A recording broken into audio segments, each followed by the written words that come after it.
আমি আপনাদের বলছি, রাস্তার উপরে আপনারা যাবেন না, রাস্তার উপরে আপনারা যাবেন না।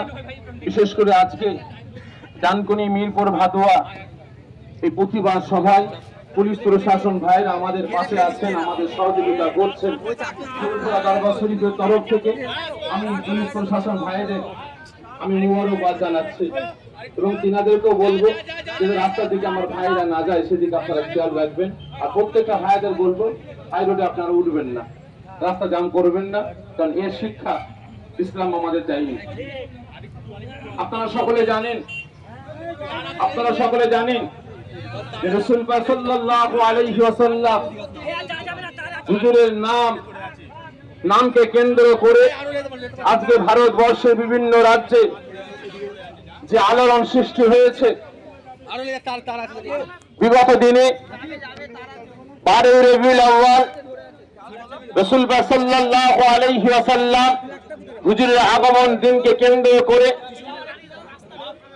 রবিউল আউয়াল মাসে 12 তারিখে ইউপিতে আমার একদল নওজোয়ান যুবক ভাইয়েরা রাসূল পাক সাল্লাল্লাহু আলাইহি ওয়াসাল্লাম হুজুরকে ভালোবেসে আইলাম মুহাম্মদ মুস্তাফা সাল্লাল্লাহু আলাইহি ওয়াসাল্লাম ব্যানার টাঙিয়েছিল বলে ইউপির প্রশাসন, পুলিশ প্রশাসন সেই ব্যানারটাকে টেনে ছিঁড়ে ফেলে দিয়েও তারা শান্তি পেল না। আজকে সেই নওজোয়ান তরুণ যুবক ভাইদের উপরে কেস করেছে, তাদেরকে অ্যারেস্ট করেছে। সেই ইউপির পুলিশ প্রশাসন তাদেরকে অ্যারেস্ট করেও শান্তি পেল না। আজকে সেই নওজোয়ান যুবক ভাইদের বাড়িগুলোকে মার্ক করে সেই বাড়িতে তালা মেরে সেই ভাইদের মা, বাপ, ভাই বোন, ছোট ছোট ভাই বোনেদেরকে ঘর থেকে বাহির করে দেয়। এবং ইউপি সরকার, আজকে বিজেপি সরকার, আজকে ওই টাকলা, আজকে সেই নওজোয়ান যুবক ভাইদের বাড়িগুলোকে মার্ক করে আজকে বুলডোজার দিয়ে গুড়িয়ে দেওয়া হচ্ছে। তাদের তারা শান্তি পায়নি। আজকে সেই ভাইদের পক্ষে ইউপির মুসলমান যখন রাস্তায় নেমেছিল আন্দোলন প্রতিবাদ করতে, ওই সময় ইউপি সরকার টার্গেট করে সেই সমস্ত ভাইদের বাড়িগুলোকে বুলডোজার দিয়ে গুড়িয়ে দেওয়া হয়। আজকে আমরা দেখছি এই ভারতবর্ষে বিজেপি সরকার 2014 সাল থেকে যখন এই ভারতের মসনাদে এসে বসেছে, সেই 2014 সাল থেকে এই বিজেপি সরকার একের পর এক মুসলমানদের উপরে অত্যাচার, নির্যাতন, জুলুম শুরু করেছে।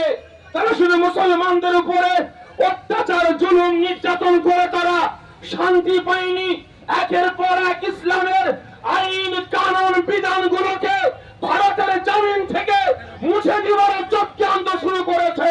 আপনারা দেখেছেন আল্লাহ পাকের নামে সংবিধান, 3 তালাক, 1 তালাক, 2 তালাক, 3 তালাক, আল্লাহ পাকের সংবিধান এই ভারতের জমিন থেকে এই 3 তালাক সংবিধানটাকে তারা মুছে ফেলেছে। তাতেও তারা শান্তি পায়নি। আজকে আইন পাস করে, বিল পাস করে আজকে আমরা মুসলমান, আমাদের অস্তিত্ব, আজকে আমাদের ক্ষমতা, আমাদের বল, আল্লাহ পাকের নামে পবিত্র ঘর, মসজিদ, মাদ্রাসা, ওয়াকফ সম্পদগুলোকে আইন পাস করে আমরা মুসলমান আমাদের কাছ থেকে ছিনিয়ে নিয়েছে। আজকে আমরা বিগত দিনে ভারতবর্ষ স্বাধীন হওয়া থেকে নিয়ে 2014 সাল পর্যন্ত কে হিন্দু কে মুসলমান আমরা চিনতাম না। প্রত্যেকটা ধর্মের মানুষ আমরা কাঁধে কাঁধ, হাতে হাত মিলিয়ে চলতাম। কিন্তু এই বিজেপি সরকার 2014 সাল থেকে যখন মসনাদে হাজির হয়েছে, মসনাদে বসেছে, সেই 2014 সাল থেকে নিয়ে আজ পর্যন্ত হিন্দু মুসলমানের একতা, ঐক্য, ভ্রাতৃত্ব, ভালোবাসা আজকে ধ্বংস ধূলিসাৎ করেছে।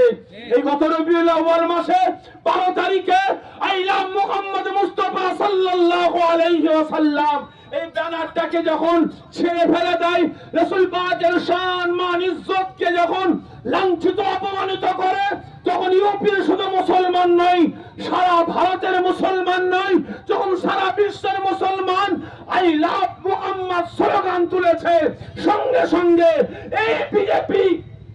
এই বিজেপি দেশদ্রোহী, এই সন্ত্রাস নামক দলেরা, আজকে দেশদ্রোহীরা এরা কি করলো? এক শ্রেণীর হিন্দু ভাইদের তারা উস্কে দিয়ে বলল আজকে মুসলমানেরা আই লাভ মোহাম্মদ ব্যানার নিয়ে মিটিং মিছিল করে বেড়াচ্ছে, তোমরাও করো আই লাভ মহাদেব লেখো, আই লাভ মহাদেব লেখো।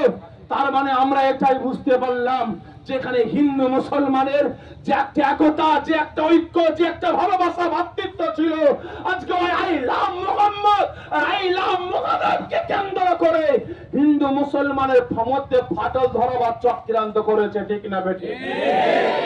আজকে এর বিরুদ্ধে আজকে আমরা রাস্তায় নেমেছি, যতক্ষণ না পর্যন্ত যারা আজ একের পর এক ইসলামের উপরে আক্রমণ চালিয়ে যাচ্ছে, মুসলিম সমাজের উপরে আক্রমণ চালিয়ে যাচ্ছে, আজকে যারা ইলাম মুহাম্মদ মুস্তাফা সাল্লাল্লাহু আলাইহি ওয়াসাল্লাম এই ব্যানারটাকে ছিঁড়ে আজকে রাসূল পাকের শান মান ইজ্জতকে নিয়ে লাঞ্ছিত অপমানিত করেছে, যারা ইলাম মুহাম্মদ মুস্তাফা সাল্লাল্লাহু আলাইহি ওয়াসাল্লাম এই ব্যানারটাকে ছিঁড়ে আগুনে জ্বালিয়েছে, ব্যানারটাকে ছিঁড়ে ফেলে দিয়ে লাঞ্ছিত অপমানিত করেছে, অবিলম্বে তাদেরকে আইনের আওতায় নিয়ে এসে দৃষ্টান্তমূলক শাস্তি না দেওয়া পর্যন্ত আমরা মুসলমান ঘরে বসে থাকবো?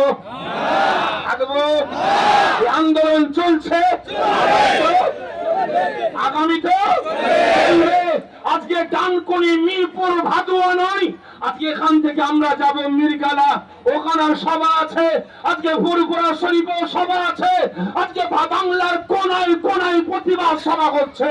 আজকে এই ডানকুনি মিরপুর ভাদুয়া থেকে আমি জানিয়ে দিতে চাই, আজকে আমরা গ্রামে গ্রামে পাড়ায় পাড়ায় সভা করছে, যদি এদের বিরুদ্ধে স্টেপ না নেওয়া হয়, আইনত ব্যবস্থা না নেওয়া হয়, তাহলে আগামী দিন আমরা হেঁটে হেঁটে আমরা ফুরফুরা থেকে হোক, ডানকুনি থেকে হোক, আমরা প্রতিবাদ মিছিল করে রাজপথ অবরোধ করব। রাজি আছেন? রাজি আছেন? আজকে তোমরা আইলাম মোহাম্মদ মুস্তাফা সাল্লাল্লাহু আলাইহি ওয়াসাল্লাম কিছু ভাই ব্যানার টাঙিয়েছে বলে তোমরা তাদের নামে এফআইআর করেছো, তাদেরকে তোমরা দেশদ্রোহী বানিয়েছো, তাদেরকে অ্যারেস্ট করেছো। আমরা মুসলমান একবার নয়, 100 বার নয়, 1000 বার নয়, লাখো কোটি বার বলবো I love, I love, I love.